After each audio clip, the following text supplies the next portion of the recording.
Maio é o mês das mães e, como não podia deixar de ser, nós gravamos um programa especial com histórias que vão te emocionar. Veja a trajetória de uma agente de trânsito que precisa conciliar carreira e maternidade. Ela enfrenta o dia a dia de uma agenda corrida, mas não perde a chance de estar com os filhos.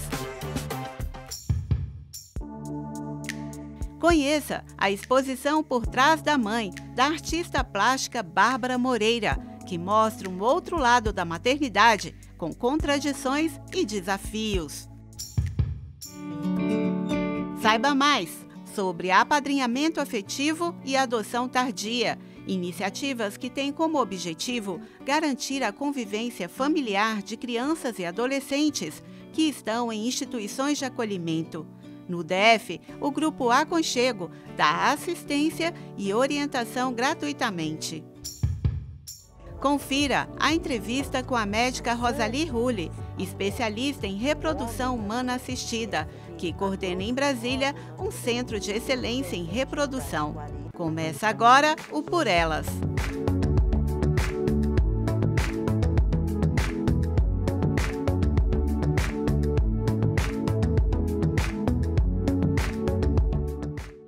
Ser mãe é também saber conciliar carreira e maternidade. Todos os dias surge um desafio novo. Conheça agora a história de Jussiane Nogueira, diretora de Educação do Trânsito do DR. Assim como centenas de mulheres, ela enfrenta os desafios das demandas da maternidade e uma agenda lotada de trabalho.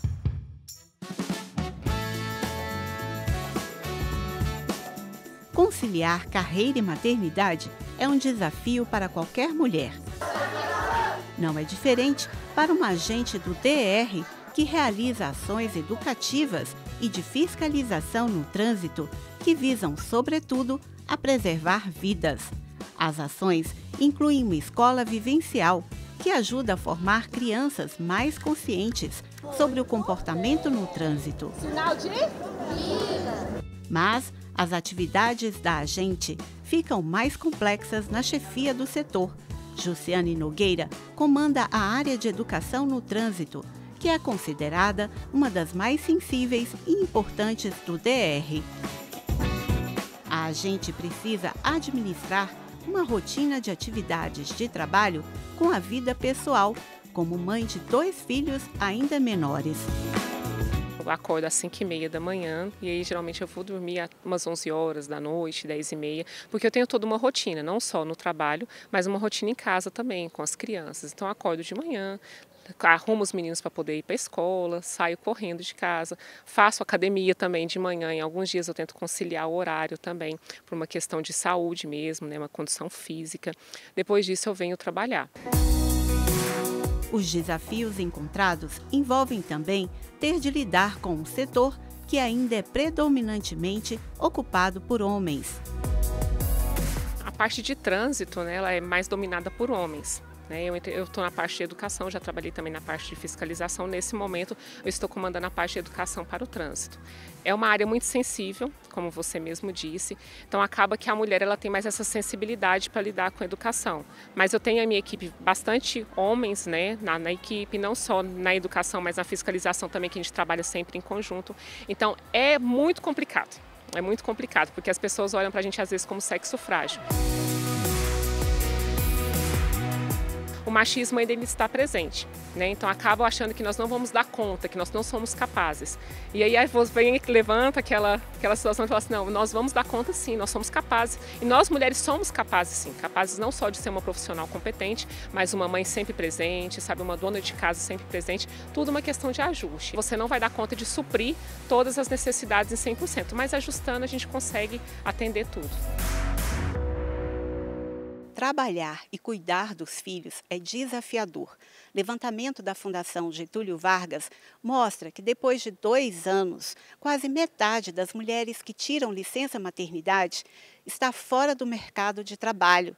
Elas são demitidas assim que retornam da licença maternidade. Para a agente Jussiane, lidar com uma rotina de trabalho tão pesada exige que ela administre o tempo para dedicar-se aos cuidados com as crianças. A Escola Vivencial de Trânsito é o trabalho que nós vimos aqui hoje com as crianças. A gente recebe as instituições de ensino no período da manhã, no período da tarde também. É em torno de 200 a 220 pessoas por dia no nosso dia a dia aqui na Transitolândia. Além disso, a gente tem as campanhas educativas, que são campanhas mais externas, trabalhos mais externos, onde essa gerência também atende essas demandas de educação para o trânsito. Saindo daqui eu volto para casa, né? Tem as atividades extracurriculares das crianças, as atividades físicas também, o tempo dos meninos, então acaba que dá certo por isso. Né? Chego em casa à noite, tem que revisar tarefas das crianças, então acaba que aquela rotina mesmo a nossa rotina no dia a dia é muito pesada. Se eu vou falar para você que eu tenho um horário para sentar, para descansar, como se diz, para ficar de perna pro ar, eu vou estar mentindo, não tenho. A minha vida realmente ela é bem corrida mesmo. Os horários são bem detalhadinhos, bem separadinhos para eu dar conta da demanda. Conciliar carreira e maternidade pode exigir muito, especialmente quando a maior cobrança parte de si mesma. A sociedade cobra, a sociedade quer que a mulher seja uma mãe perfeita, quer que a mulher seja uma profissional perfeita, uma esposa perfeita, uma dona de casa perfeita. Então, assim, são muitas cobranças em cima de nós, né, no nosso dia a dia. E aí você acaba se autocobrando, né, aquela autocobrança de falar assim, será que eu estou sendo realmente uma mãe tão presente no dia a dia dos meus filhos? Será que eu estou sendo aquela profissional tão capacitada como a gente realmente quer ser? Estou sendo uma esposa participativa dentro de casa? Estou dando conta de comandar o meu dia a dia na minha casa em relação a compras, em relação a funcionários, em relação à manutenção, eu estou conseguindo ser essa pessoa? Então acaba que a gente se cobra mesmo. E isso é normal, né? A gente querer chegar a ser a Mulher Maravilha, mas infelizmente nós não somos. Temos altos e baixos, passamos por diversas situações, tem dia que dá vontade de jogar tudo pro alto e falar assim, olha, não dou conta mais disso, mas aí a gente respira, volta novamente para a nossa rotina, porque ela é gratificante, é cansativa, mas é uma rotina gratificante. Por mais que seja difícil, as crianças agradecem tanta dedicação. Eu te amo.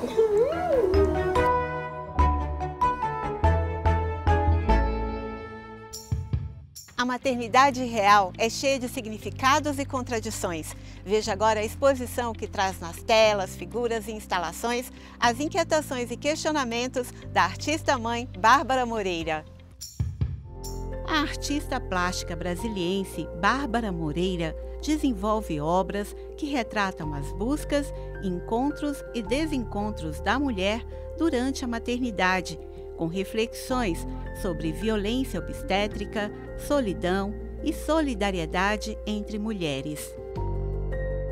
A exposição, ela traz a minha visão da maternidade no encontro com várias outras mulheres, porque a chegada da maternidade na minha vida modificou até o meu caminho profissional. Eu me vi no lugar de me tornar consultora em amamentação e começar a trabalhar apoiando essas mulheres a amamentar, porque para mim tinha sido muito difícil, eu não tinha recebido esse apoio.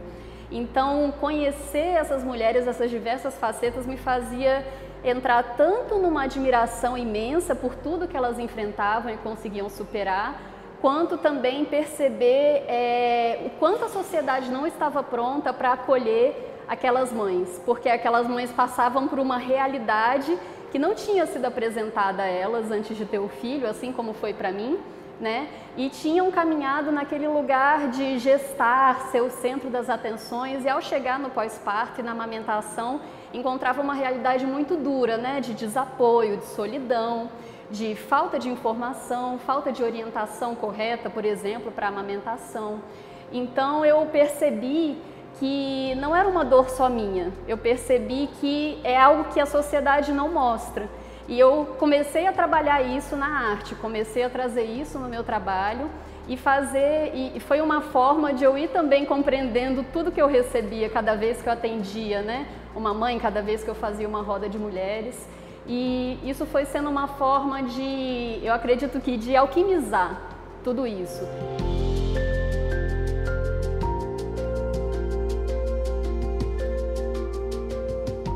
Eu fui trabalhando esses conteúdos, eu fui também falando por elas, eu fui também falando por mim, né? E dessa forma cheguei aí a vários trabalhos que eles são construídos coletivamente, eles falam da minha experiência pessoal, mas também fala de muitas outras mulheres, né?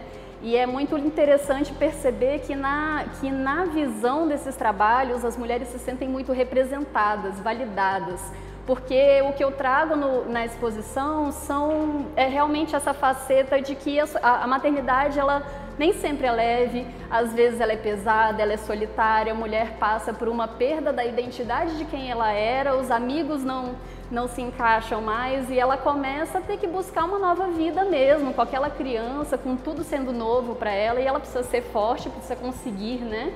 E felizmente, às vezes ela tem apoio, infelizmente, às vezes ela não tem. Então isso vira um poço muito profundo, né? Então, as mulheres elas se sentem validadas em ver isso representado aqui, porque é algo que a sociedade não fala. Uma das obras traz depoimentos reais de mães. Nela, é possível identificar frases escritas sobre momentos que as mulheres vivenciaram com outras pessoas, que fizeram comentários ou observações que muitas vezes constrangiam, inibiam ou inquietavam. Violência Sutil, essa obra é uma instalação que eu fui recebendo várias frases das mulheres que eram violentas, fui coletando delas, né? Pedi a elas para me enviarem nas redes sociais frases que elas tinham escutado que tinham sido infelizes, que tinham machucado. Então eu recebi 52 frases e eu comecei a fazer esse trabalho, que é uma colcha de retalhos, né? Que é essa simbólica de mãe, de cuidado, de carinho, né? Feito à mão. E eu fiz essa colcha de retalhos que tem as frases alfinetadas atrás, né? Tal qual a mulher que recebe essas frases e que vai carregando, mas mostra ali uma fachada onde está tudo bem. E esse é um trabalho que na exposição ele propõe essa interatividade, então eu coloquei espaço aqui para que as mulheres que visitassem, as pessoas que visitassem, elas ainda adicionassem outras frases, né, fazendo esse trabalho de trazer a visão da sociedade, o que foi dito, o que elas escutaram, serem validadas de alguma forma. E aqui a gente tem frases desse período da gestação até o pós-parto. Muitas vezes até da não gestação. Tem uma frase, por exemplo, que foi enviada para uma mulher que não era mãe e que ela explicou que eles eram um casal com infertilidade e o tempo todo recebiam essa pergunta: e o bebê, quando vem? Né? E da mesma forma, a gente não percebe que às vezes essa frase ela pode ser ofensiva, ela pode machucar alguém, né? E tem outras que elas são realmente mais agressivas, né? Por exemplo, na hora que a gestante tá parindo, ela escutar: na hora de fazer você não gritou, né? Ou então, grávida de novo, foi um acidente, né? Ou grávida de novo, você vai dar conta de criar mais um?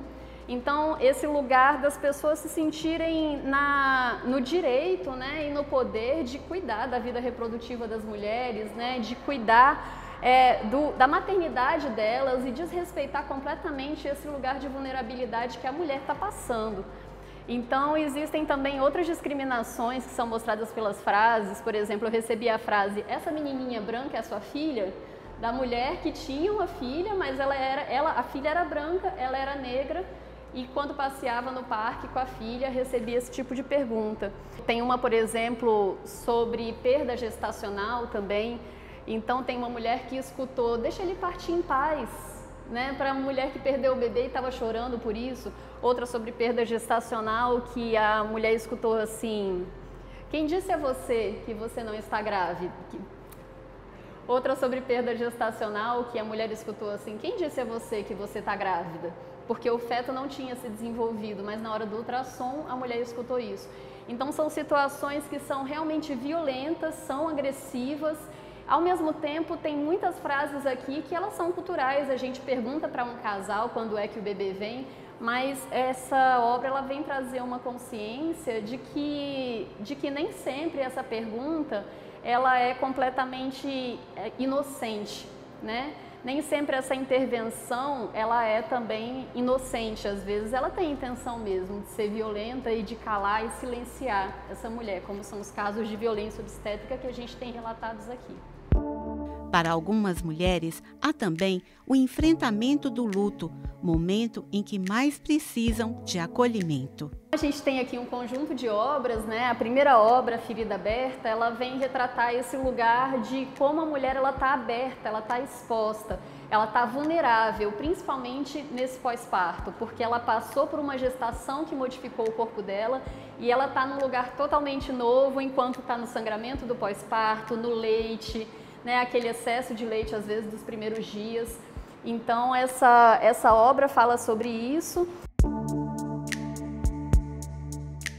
Então, a obra Ninho, ela é uma escultura e eu comecei a fazer essas formas, né, orgânicas, que para mim se assemelhavam a mamas, se assemelhavam a úteros, tinha esse lugar do feminino. E eu fui percebendo assim comigo onde que eu queria expor, como eu queria expor. Eu queria pendurar essas formas, né, esses volumes. E aí ele se colocou, eu coloco essas mamas então em uma almofada de amamentação, porque com essa obra é como concretizar o meu desejo para essas mães, né, que essas mães elas realmente tenham o acolhimento que eu procuro levar quando eu estou junto com elas, né? Que elas tenham esse acolhimento da sociedade. Porque toda vez que eu atendo uma mãe com amamentação, a primeira coisa que ela vai buscar é a almofada de amamentação. Não, peraí que eu tenho a almofada aqui para acomodar o bebê. E ficava aquela pergunta, né? Quem acomoda essa mãe, né?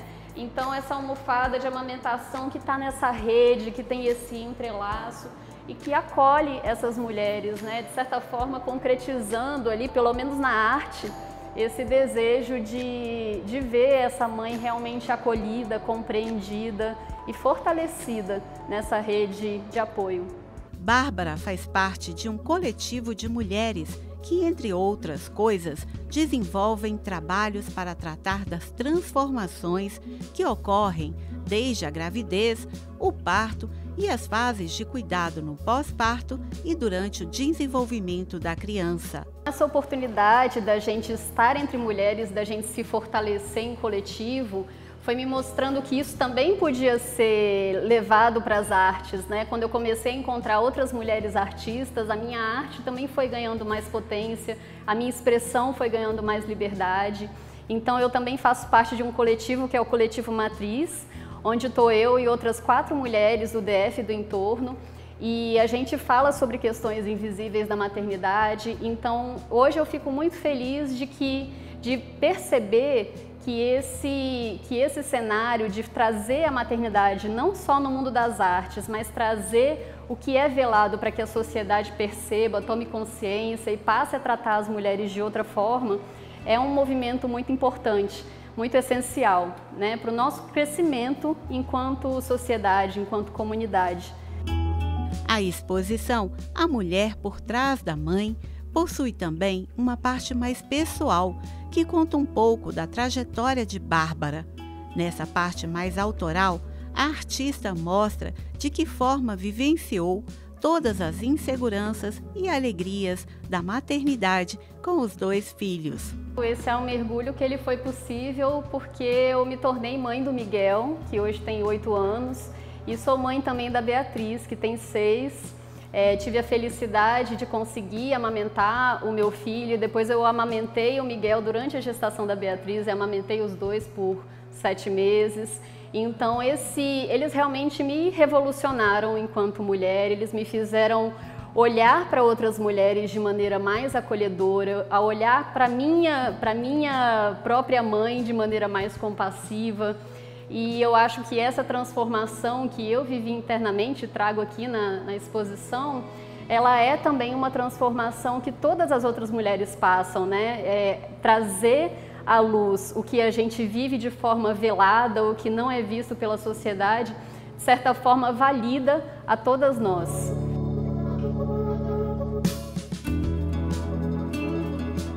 O processo da mãe artista é de verbos: vestir, cuidar, alimentar, despir, banhar, velar, levar, trazer, fazer, guardar, limpar.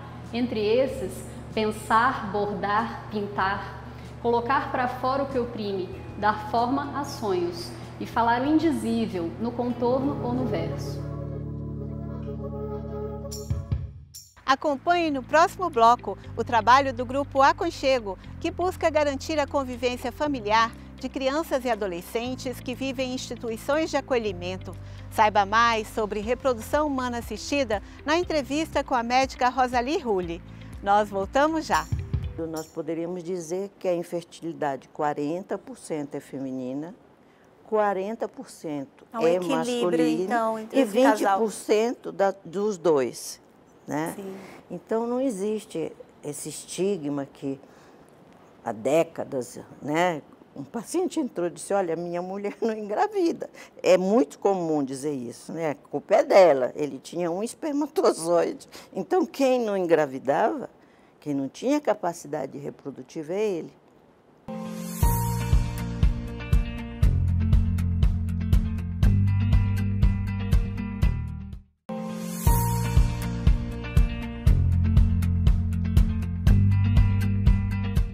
Algumas crianças podem permanecer anos à espera de adoção, mas existem iniciativas para que elas não percam o convívio familiar.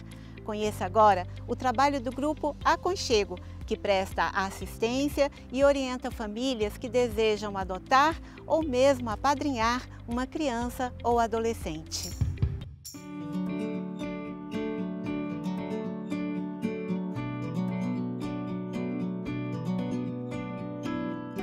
O Aconchego é uma organização da sociedade civil que apareceu, que foi fundado em 1997, né?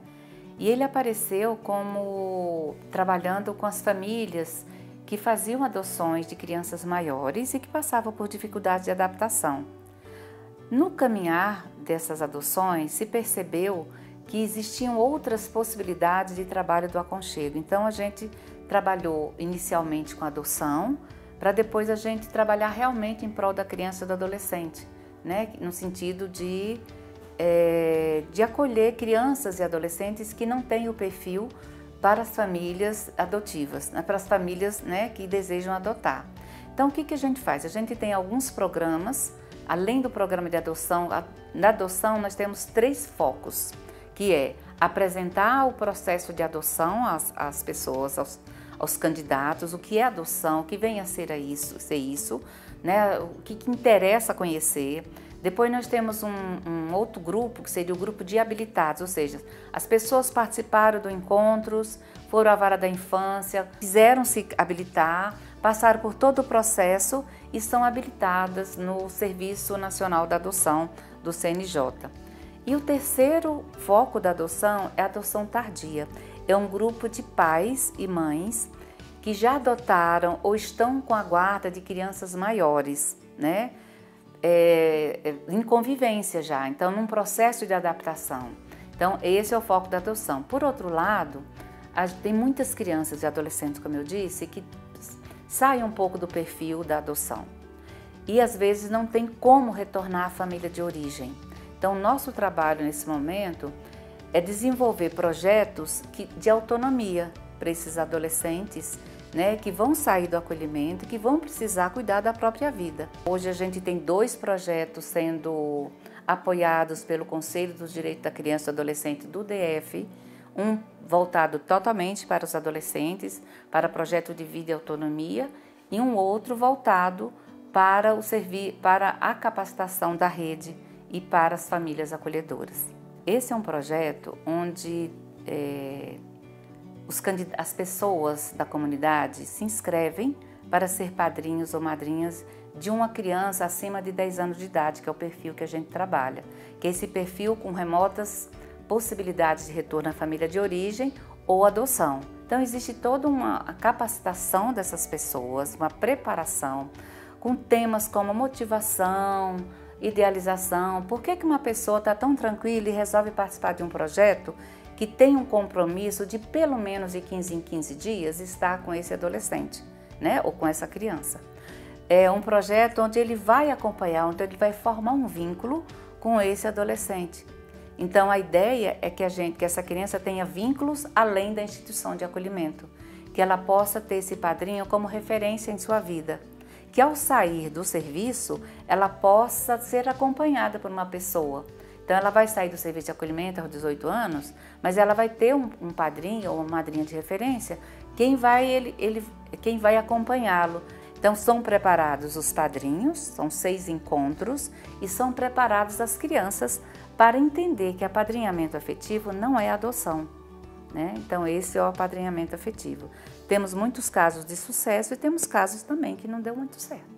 Do ponto de vista da criança e adolescente, ser ouvida, ser escutada, né, por alguém que possa aceitar a sua história, aceitar a sua origem, aceitar e acolher o seu sofrimento e a sua dor, isso já é, sabe, um resultado assim, né, é o maior resultado do aconchego. É poder abrir espaço para que essas crianças e adolescentes possam falar sobre as suas histórias, se empoderem delas, né, sem nenhuma culpa, sem nenhuma responsabilidade, né, pela situação do acolhimento. Então é desculpabilizar as crianças e adolescentes. Quando a gente faz isso, a gente imagina que elas também que elas podem seguir a sua história, que elas podem abrir espaço, seja para uma filiação, né, que no caso é de uma adoção, seja para cuidar da própria vida no futuro. Então, os nossos trabalhos, eles têm como foco o acolhimento, a escuta da criança e do adolescente, para que ela possa abrir espaço dentro dela para ser feliz, né, e não achar que é culpada ou responsável, né, porque ela sai da família dela, né, é muito importante isso, porque quem sai da família, que pode estar agredindo ou que praticou algum ato abusivo, é a criança que sai. Então, quando ela sai, ela pode ficar muitas vezes com o sentimento de que ela é que é a responsável, de que ela é que é a culpada, já que os agressores ou as pessoas adoecidas ficaram lá, né? Então a gente trabalha muito o valor da criança, o lugar dela no mundo, né? O estatuto da criança prevendo que ela deve ser protegida por toda a sociedade, pela família e pela sociedade, né? Então a gente trabalha muito esse lugar para elas. Já passaram mais de 200 crianças pelo projeto de apadrinhamento afetivo. Algumas deram super certo e continuam até hoje, jovens com 30 e poucos anos, com filhos, e que o vínculo dele maior de família é o padrinho e a madrinha. Recentemente, uma jovem que foi apadrinhada aos 17 anos por uma madrinha, e ela, nesse período, ela foi trabalhar, e recentemente ela passou na faculdade. Ela escolheu o mesmo curso da madrinha, e no seu primeiro dia de aula, ela estava muito nervosa e a madrinha perguntou se podia levá-la para a escola, né? Ela disse assim, você pode? Ela disse assim, claro, né? Seu primeiro... Ela disse, não, porque nunca ninguém me levou numa escola. Sim, mas você vai para a faculdade, se você quiser eu levo. Madrinha, eu ficaria né? Seria muito bom. Madrinha se preparou, como num primeiro dia de aula de uma criança, e levou ela para a faculdade, né? E ainda deu um vale para o lanche, né? Assim, toda coisa simbólica que ela nunca teve, né? Então, de apadrinhamento são casos que a gente tem certeza que dão muito certo.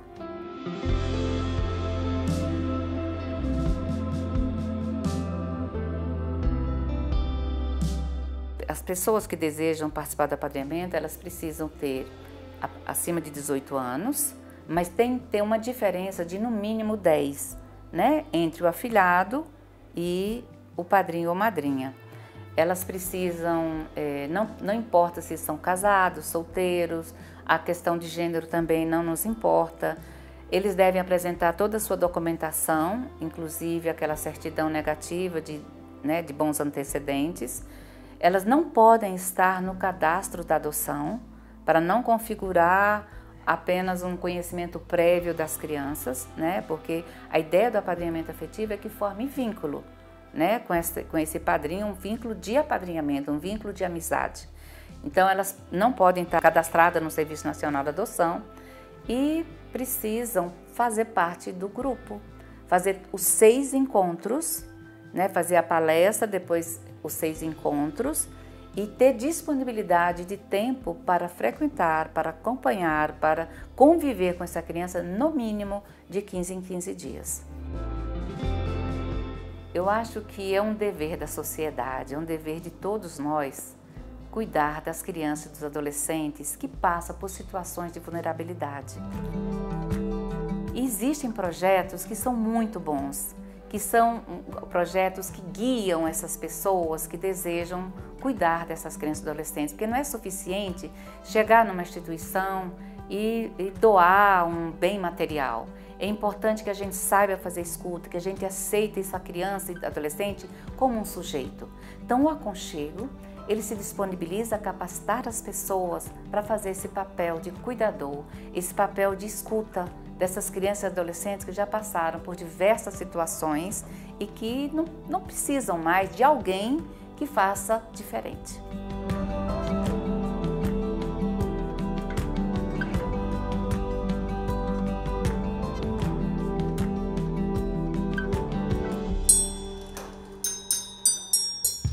Com os avanços da medicina e a conquista de maior espaço no mercado de trabalho, as mulheres estão decidindo engravidar cada vez mais tarde. Mas há um limite de idade? Quais as causas da infertilidade? Até onde a medicina pode ajudar? Essas e outras questões nós vamos esclarecer com a médica ginecologista e especialista em reprodução humana, Rosalie Rulli. Doutora, muito obrigada pela sua presença no programa Por Elas. Eu que agradeço. Seja muito bem-vinda. Muito obrigada. Doutora, há muita desinformação sobre esse assunto, a reprodução humana, e realmente é mais difícil engravidar quando temos mais idade? Sim, é verdadeiro. Há uma desinformação a respeito, porque a mulher galgou um degrau de ascensão na sociedade. Com isso, diferentemente do homem que, apesar de ter um declínio com a idade, né, não deixa de ser um procriador, a mulher não. A mulher nasceu com um relógio biológico inexorável, né? Então, 40 anos de idade é uma dificuldade muito grande para a mulher engravidar. Então, hoje nós sabemos que existe, digamos, uma janela de oportunidade, que eu digo assim, para que a pessoa engravide entre 30 e 33 anos. Com o passar do tempo, essa janela vai se fechando progressivamente até quando, aos 40 anos de idade, ela tem menos de 5% de possibilidade de gravidez. Então, a idade é uma causa da infertilidade. Quais são as outras causas? Bom, o marcador biológico da mulher é o mais importante, né? Porque a nossa falência em termos reprodutivos é inexorável, ela acontece. Independente de qualquer coisa, independente de usar pílula, de ter gravidez, ela se estabelece. Chama-se menopausa. Mas antes desse marco, que é a última menstruação, 4, 5, até 8 anos antes, a mulher já perde grandemente a sua capacidade reprodutiva. Então, hoje, a gente tenta alertar para que a gente não fique fazendo doutorado, mestrado e dizendo, eu quero um carro, eu quero um apartamento, mais do que justo, né? Mas eu fiz todas as minhas atividades com o filho, carregando no braço. E hoje a gente tem que ter um pouquinho mais de paciência, né? E carregar os seus filhos, se quiser, e continuar os seus estudos. Não dá para só se aperceber da função reprodutiva quando é tarde demais. Então, doutora, essa questão da saúde, não só da mulher, que pode ser comprometida, mas dos bebês, isso ocorre mesmo devido ao avanço da idade, em a mulher exercer ali a maternidade, isso compromete a saúde dela e do bebê? Elis, não só compromete, como os prejuízos são muito grandes, né? Porque a mulher, hoje em dia, ascendeu na escala social, quer e tem o direito de ter as mesmas, digamos, atenção que o homem tem no trabalho, mas para isso ela precisa cada vez mais de especialização. Então, é muito difícil que, como eu falei para minha filha, você ultrapassar os 30 anos e não pensar em gravidez. O congelamento de óvulos que já existe não é uma alternativa que deve ser obrigatoriamente feita. O que deve se pensar é em reproduzir e continuar sua vida cultural, científica, carregando o bebê, né? É muito mais uma reprodução natural, enfim, que não seja por fertilização in vitro, do ter que se submeter a essas técnicas, porque foi acometida por qualquer doença que altere a capacidade reprodutiva, que não é só a mulher, o homem também é afetado. Isso que eu ia perguntar, doutora. Então, muitas vezes esse peso, essa responsabilidade, ela sobrecai muito sobre a mulher. Mas o homem também tem infertilidade. Quais são as causas de infertilidade no homem? Vamos responder a primeira que eu acabei não respondendo. A causa da mulher, além da idade, que essa não tem solução, é muito importante a endometriose, que é uma infecção que acomete a mulher. Em 20% não tem a capacidade de resgatar as células que ficam implantadas após a menstruação. Então, causa endometriose, que além da dor, o maior problema, ela pode trazer infertilidade. A segunda é a infecção, doença inflamatória pélvica. Ainda hoje nós temos a incidência de uma série de patógenos que afetam o aparelho reprodutivo. E causas naturais, como o ovário policístico. O homem, de uma maneira geral, eles são muito espertos, né? Eles já deram a volta na ciência e aquele homem que não produzia quase nenhum espermatozoide ainda pode ter filho, porque a gente prepara em laboratório esses espermatozoides, mas infecções também pode atingir o homem, o caso da varicocele e mesmo doenças em que ele já nasce com esse problema. Certo é que, a grosso modo, nós poderíamos dizer que a infertilidade 40% é feminina, 40% é masculino, então, e 20% dos dois, né? Sim. Então, não existe esse estigma que há décadas, né? Um paciente entrou e disse, olha, minha mulher não engravida. É muito comum dizer isso, né? A culpa é dela, ele tinha um espermatozoide. Então, quem não engravidava, quem não tinha capacidade reprodutiva é ele, né? Mas é difícil, às vezes, para o homem aceitar. Interessante esse dado, né, de 40% homens, 40% mulheres e 20% os dois. Então, há realmente um equilíbrio e é injusta essa responsabilidade, essa cobrança em relação à mulher. A mulher é um ser magnânimo, né? Ela nasce, menstrua, evita, engravida e senesce, né? Então, esse giro, por essa capacidade que ela tem de ciclos, a torna realmente inigualável, né? Porque não é fácil, do ponto de vista hormonal, gerir o nosso organismo durante essas fases tão marcantes da nossa vida, né? O homem, há muito tempo, né, isso aí é sociologicamente explicado, com o domínio do homem no sentido geral da sociedade, para ele ficou ligado à infertilidade e à impotência, que é uma coisa que não tem absolutamente nada a ver. Então, ele se recolhia. É um outro estigma. E a mulher assumia, né, que o problema era dela, porque ela não podia ver o marido sofrendo. E hoje nós sabemos, como eu te falei, a grosso modo, se a gente for debulhar, esmiuçar esses dados, não é só para a gente poder entender que a responsabilidade não é só feminina. É do casal, né? É do casal. Eu, quando falo a mulher, não, o casal. Sim. Porque, independente de ter um fator real de infertilidade, o fato de não poder ter filhos gera um descompasso no casal. Independe de quem é a responsabilidade, né? E o que as pessoas têm que entender é que isso não é só ter filho. Altera trabalho, altera humor, tem trabalho já. Gera ansiedade. Ansiedade, já mostrando a interferência psicossocial que existe no casal que é infértil quando eles não podem gerar. Sim, doutora, nós então falamos das causas e agora podemos falar dos tratamentos. Quais são os tratamentos mais eficazes na área de reprodução humana?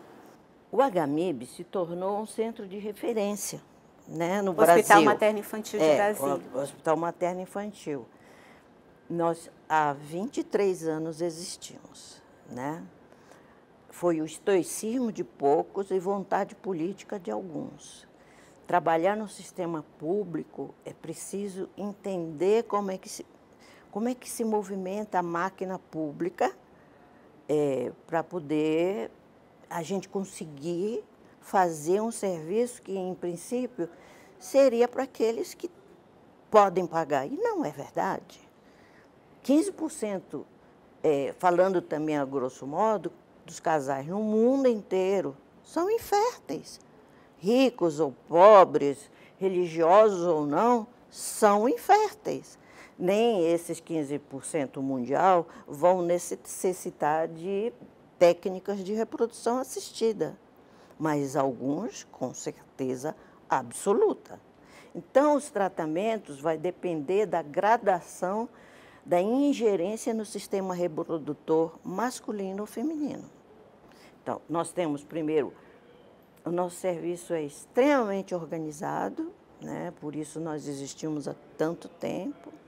Existe uma triagem que já foi feita por mim há 10 anos atrás, nos centros de saúde, nas UBSs, depois nos hospitais regionais, quando o diagnóstico é feito de infertilidade após a tentativa de várias coito programado, outras orientação do casal, então ele manda para o nosso centro, em que nós fazemos a inseminação intrauterina, que é uma técnica menos avançada, e depois a fertilização in vitro. Essa, digamos, é o patamar, é o topo da pirâmide, em que os casais que lá entram não têm possibilidade alguma de gerar fora da concepção em fertilização assistida. Ok, doutora, muito interessante. Eu quero saber mais detalhes, né, desse centro de excelência em reprodução assistida que funciona no Hospital Materno Infantil, mas a gente vai fazer um breve intervalo, então fique por aí, não saia daí, a entrevista continua, a gente volta rapidinho.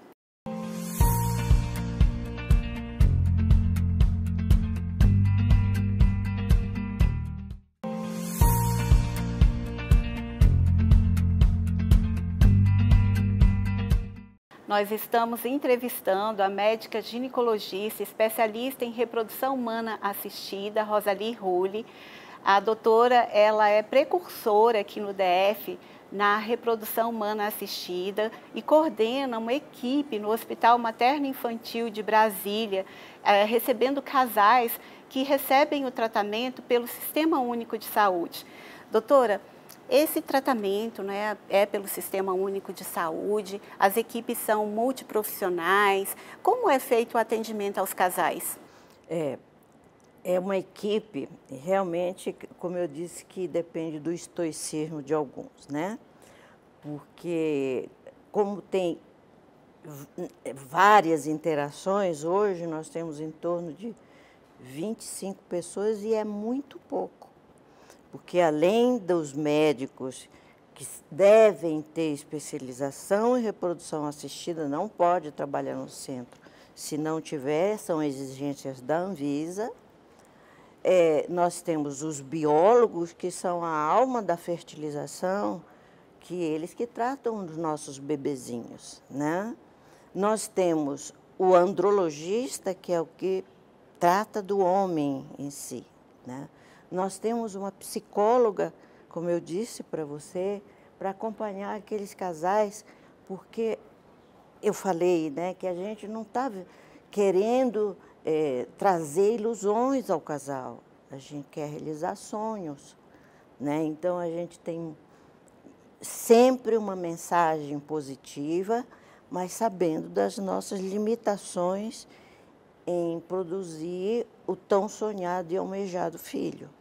Então, mais ou menos tem a parte de enfermagem, que ela cuida toda a parte de orientação, tem uma entrevista pessoal com cada um, depois eles passam pelo médico, né? Então, como eu te disse, é uma equipe que vai se juntando junto também com a equipe cirúrgica da endoscopia ginecológica, que faz parte do nosso serviço.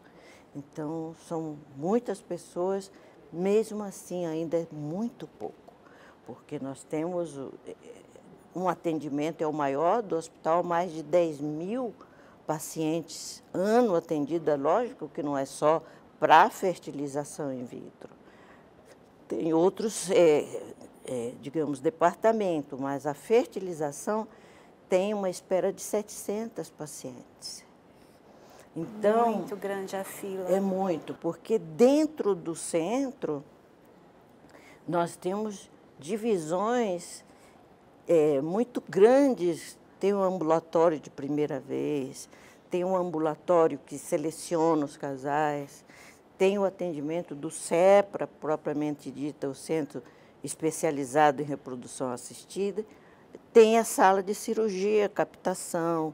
Então, eu preciso, no mínimo, aumentar essa equipe em 2 vezes, porque é muita demanda para pouco profissional.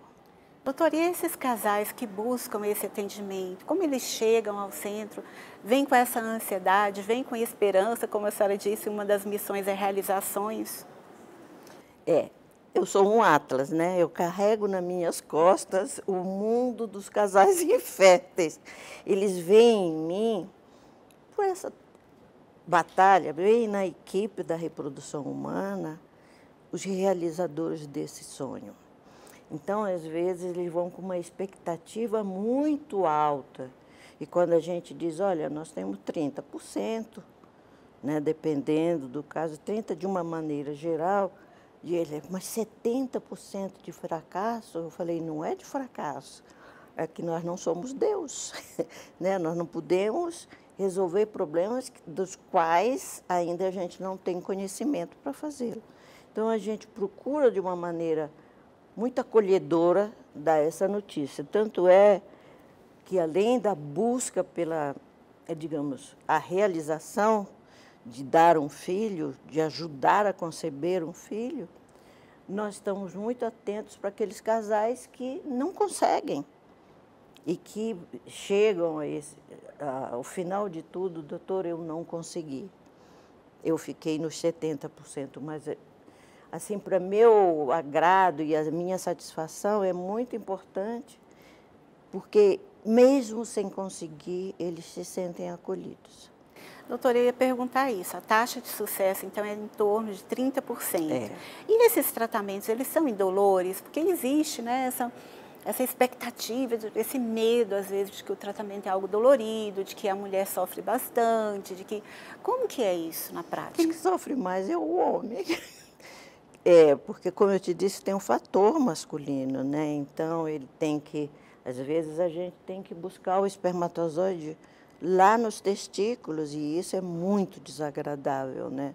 Não obstante seja feito através de anestesia, mas depois tem o pós-operatório, estou dizendo, a mulher sofre, sim, mas a ansiedade de poder reproduzir, ela não se apercebe, depois é que ela vai ver. Não é um tratamento, eu não diria que é um tratamento sofrido, é um tratamento que traz ansiedade, e quanto maior a ansiedade, maior a dor, né? Então, você tem um limiar de dor que é muito ultrapassado pela própria ansiedade de gerar esse filho. Certo. Doutora, e como o tratamento, né, no HMIB é feito pelo SUS, como que as famílias podem ter acesso, os casais podem ter acesso a esse tratamento? O SUS é universal, né? Nós gostaríamos que cada região tivesse um atendimento específico aos casais daquela região. Mas ainda não conseguimos isso, eu acho que tão cedo não terá. O que a gente faz? Eu, há 10 anos atrás, eu reorganizei o atendimento no Distrito Federal, né? Então, elas têm que procurar o centro de saúde, ver a complexidade do seu problema, que às vezes se resolve no próprio centro. Se não, o próprio centro já encaminha direto para o hospital secundário. Em todos os hospitais tem sempre alguém que passou por nós, já atendendo os casais. Se não resolver no hospital secundário e necessitar de técnicas de reprodução assistida, aí sim eles são encaminhados para o HMIP. Então, isso está muito bem organizado. Acontece que a demanda é enorme, né? Vem gente de todo o país, na expectativa... Porque existem poucos centros no país inteiro, não é isso? São 9, mas 3 ou 4 é que dão assistência integral, desde a consulta até todo o material exigido no laboratório, mas as medicações que são caras. Certo, doutora, impressionante seu trabalho, eu gostaria de parabenizá-la. Como a senhora disse, a senhora é um atlas, né, de conhecimento e também de esperança, porque nós estamos no mês das mães, esse programa é um programa especialmente dedicado a elas, e quando a senhora fala do seu trabalho, a senhora fala de esperança para essas mulheres. Eu tenho tentado, né, resolver um problema crucial, que é a reprodução e a perpetuação da espécie. Que isso aí é uma coisa assim muito séria para as pessoas, né? A gente pensa que não, mas é gravíssimo. Interfere muito na saúde do homem e da mulher. E eu me sinto recompensada, apesar de já ter 40 anos de luta, né? De poder ter conseguido hoje ter o centro, né, com os melhores resultados e reconhecido até fora do país. Parabéns pelo trabalho, muito obrigada pela entrevista, seja muito bem-vinda ao Por Elas sempre. Obrigada.